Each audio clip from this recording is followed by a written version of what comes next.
Bocah SD tewas di Cipatat, polisi ungkap motif dendam kakak tiri. Tabir gelap di balik tewasnya bocah SD berinisial AS, 12, di Cipatat, Kabupaten Bandung Barat, KBB, akhirnya terkuak.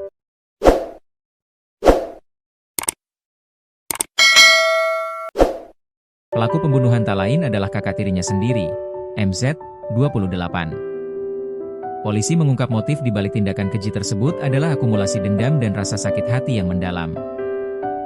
Kapolres Cimahi, AKBP Niko N. Adiputra, mengungkapkan bahwa MZ tega menghabisi nyawa adiknya sendiri lantaran merasa dianaktirikan oleh orang tua mereka.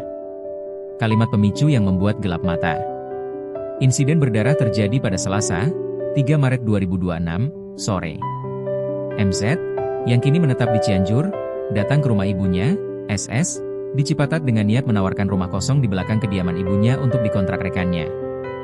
Namun, niat baik tersebut justru berujung petaka. Korban, AS, melontarkan kalimat yang dianggap MZ sangat menyinggung.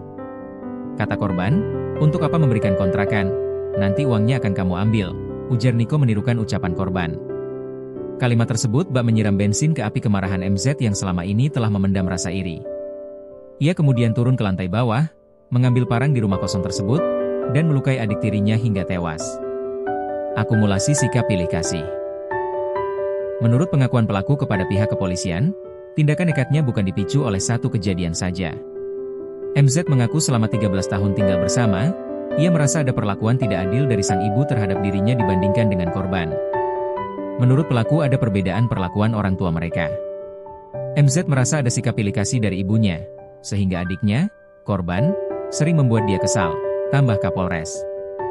Kini, MZ harus mempertanggungjawabkan perbuatannya di depan hukum.